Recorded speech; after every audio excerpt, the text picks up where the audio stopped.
So now I'm going to talk very briefly about strategic planning processes around Duke, and then give you a quick overview of the New School of Medicine strategic plan. So the provost, Sally Kornbluth, has initiated, soon after she started as provost, initiated a strategic planning process for her part of the university, which is all of the schools, excluding the School of Medicine and School of Nursing. They collected data through the rest of 2014 and 2015. They currently have writing groups that are working on their draft strategic plan, and they anticipate posting it in the spring of 2017. Now over there, they have most people or many people take the summer off, so the years are a little bit shorter. So here we can do things a bit more efficiently, and Gene Washington, when he arrived, set up with a consultant group a survey and working groups in the second half of last year to collect data that was recently published, as you know, as a strategic framework. And I've given here the websites for both. This will be online, so you can get it there, but the websites for both of these efforts. I'm now going to tell you where we are with the School of Medicine strategic plan. So it began almost a year ago with some brainstorming sessions with different leadership groups, department chairs, Center Institute directors, and vice deans. And some common themes emerged, but there was a very long list of ideas that was circulated and reviewed and trimmed and added to. We also took advantage of information that was gathered more broadly as part of Chancellor Washington's strategic planning process, which synced very well with the information we were getting from the leadership groups. The long list became a condensed and distilled version of a strategic plan, and that has been reviewed by the Clinical Sciences Faculty Council and the Basic Sciences Faculty Steering Committee, the two faculty governance groups in the School of Medicine. And what we've ended up with after that process is what I'm going to tell you about today and what we'll post online soon.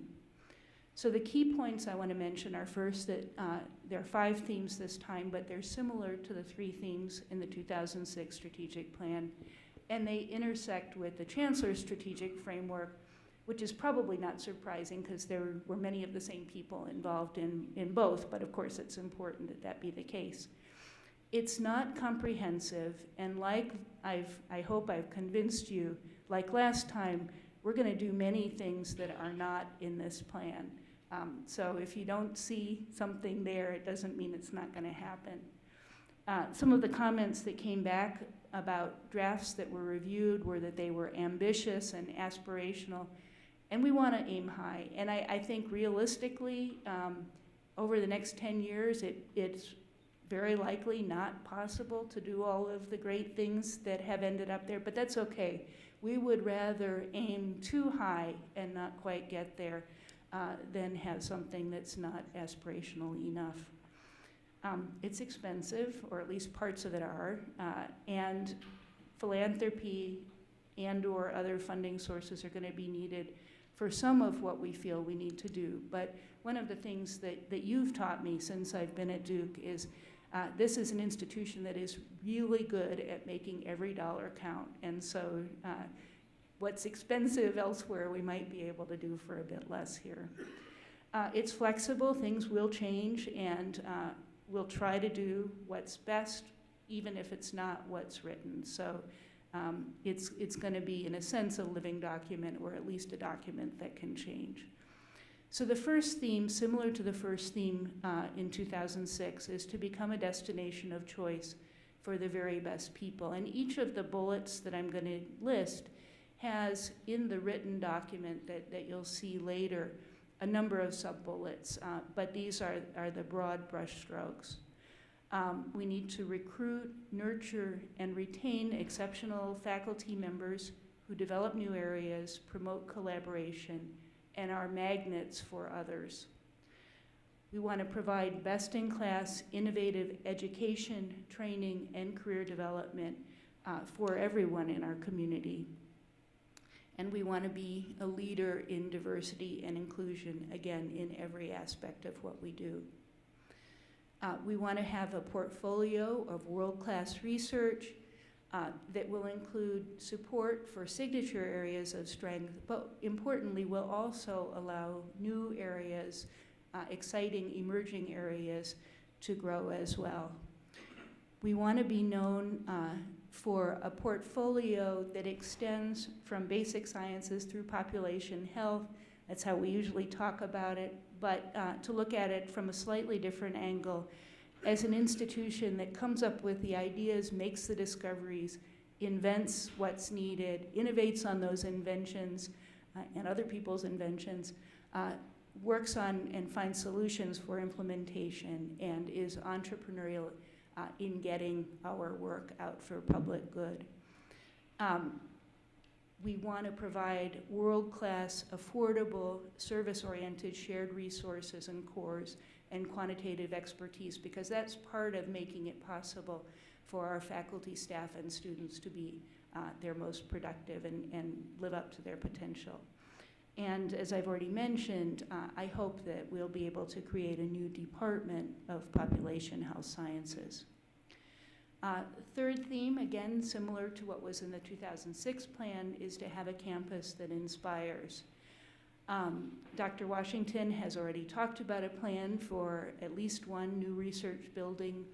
We desperately need new laboratory space to replace the research park buildings and the Jones, probably eventually the Jones building. But we still want to continue to develop our downtown campus because we can do things there that we can't do here, and we really want to be part of the Durham Innovation District.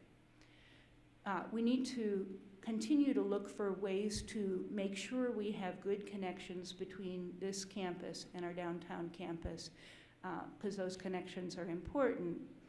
We need to create permanent education space, Mike, for the Doctor of Physical Therapy program. And we need to secure on-campus or near-campus office space for new clinicians. We are very, very short of office space, and as we grow, we need more.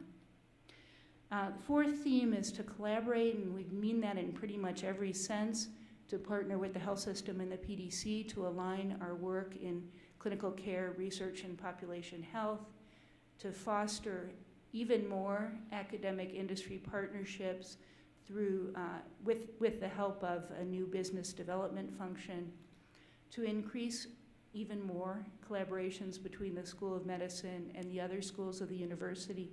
And I think we do a pretty darn good job of that already, but we all benefit by doing even better. We need to continue to build collaborative research and education partnerships with our sister school in Singapore and with the new Duke Quinshan University. And we need to, although it hasn't been highlighted in this talk, participate in the global health strategy that's being independently developed as part of Jean's planning exercise and enhance our global health initiatives. And finally, the last theme is to continue to use our resources wisely.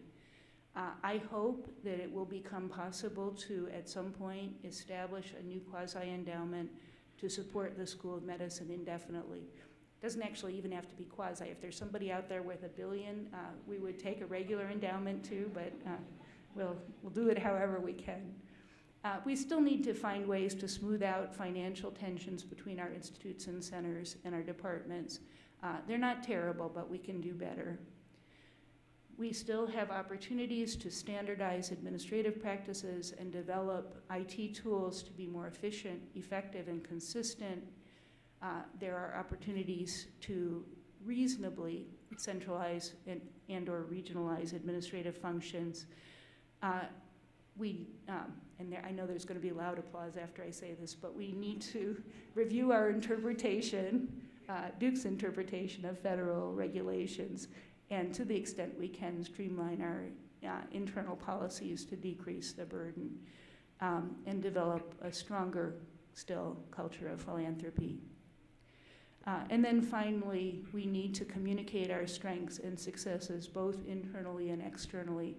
I'm often surprised that people who are doing similar things on campus haven't bumped into each other yet, that many of our faculty members go off to give a talk or go to a meeting someplace else and come back feeling like they're more famous on the outside than they are on the inside. And I think we can do better in this area. So thank you. I know I went on a little bit longer than usual. I really appreciate your attention. I'm feeling really guilty already looking out there and thinking of things that I've forgotten to include, but there's an awful lot going on.